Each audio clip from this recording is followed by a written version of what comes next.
So now we're going to be discussing rules for exponents. Notice what happens when you multiply two powers with the same base. We have a to the fourth times a to the third. We have 4 factors in the first, 3 factors in the second. When you multiply those two, you actually have 7 factors. So when you're multiplying a to the fourth times a to the third, you're going to actually add the exponents as long as they all have the same base. The a is the base. So our final answer would be a to the 7th, because a to the 4th plus a to the 3rd is going to be a to the 7th. The example suggests a rule for multiplying powers with the same base. So they named a property after it. Product of powers property. To multiply powers with the same base, add their exponents.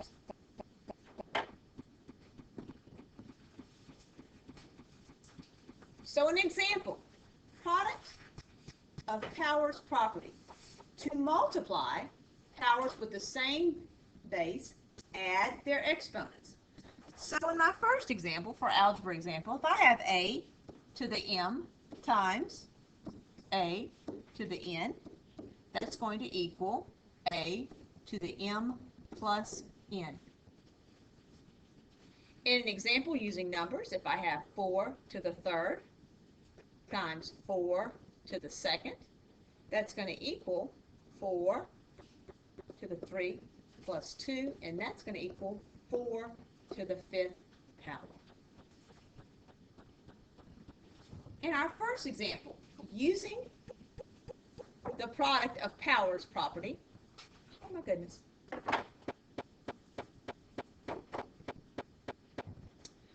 Lake Powell, the reservoir behind the Glen Canyon Dam in Arizona, can hold 10 to the 12th cubic feet of water when full. There are about 10 to the 27th power water molecules in 1 cubic foot of water. About how many water molecules can the reservoir hold?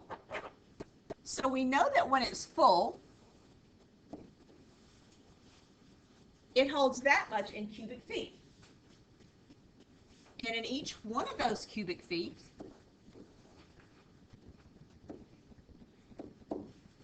that is how much is in each water molecule. So notice when I am multiplying numbers with the same base, I will add their exponents.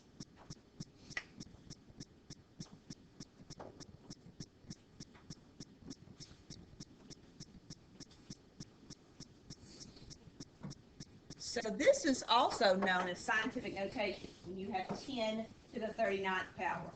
It means that you have the number 10 with 39 zeros after it. But in order for it to be simpler to write, you write it in scientific notation, 10 to the 39th power.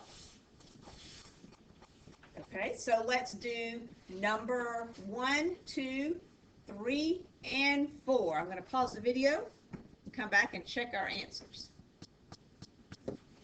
You will notice that in each one of these, we are answering them as the directions given. Write your answer using exponents. In number 3, notice that what is in parentheses has the exponents. So your final answer for number 3 would be 5/10 to the 3rd power.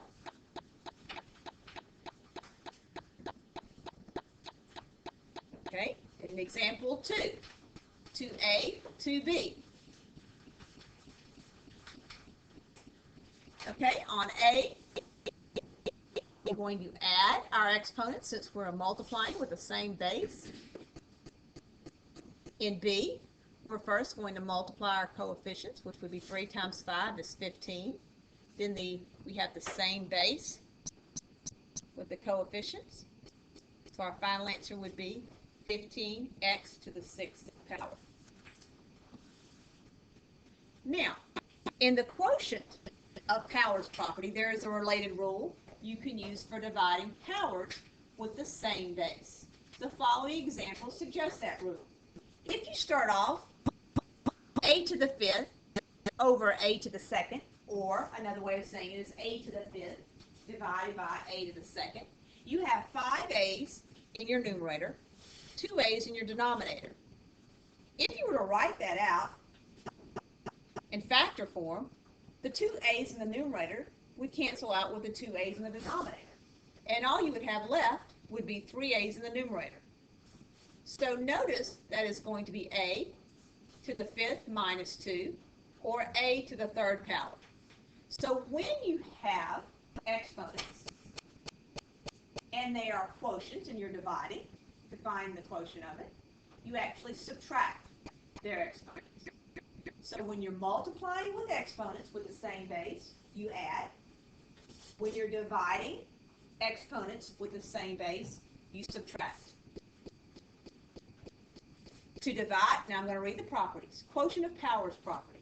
To divide powers with the same base, subtract the exponent of the denominator from the exponent of the numerator. Let me put that in algebra form for you. A to the n power over a to the n power. That is going to equal a to the m minus n power. And in numbers, if I had 6 to the 8th power over 6 to the 5th power, that's going to equal to 6. 8 minus 5 is equal to 6 to the 3rd. Now, in this algebra example, where a cannot equal 0 at any time,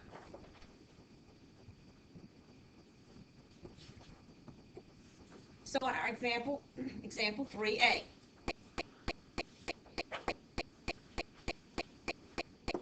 remember to keep the parentheses.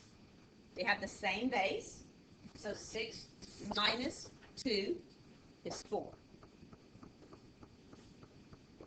Notice in B, notice the difference in B and what we would do.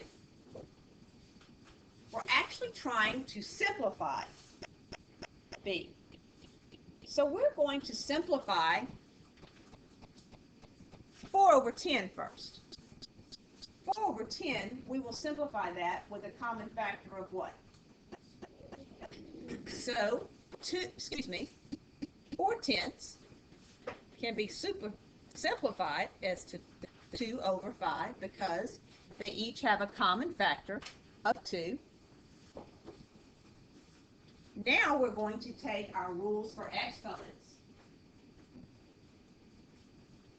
X to the 8th minus x to the 2nd. That is going to be x to the 6th power. Because it is a positive number when you're subtracting, it will go in the numerator. We will deal with negative exponents later on.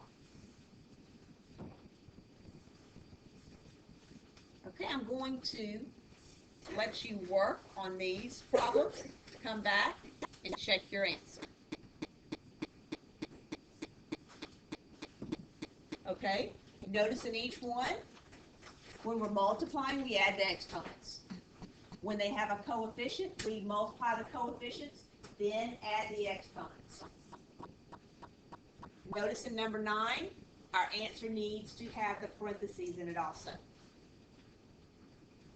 Number 12, we simplified it as far as we could, but as you're using with exponents, your final answer will stay 3n cubed over 2.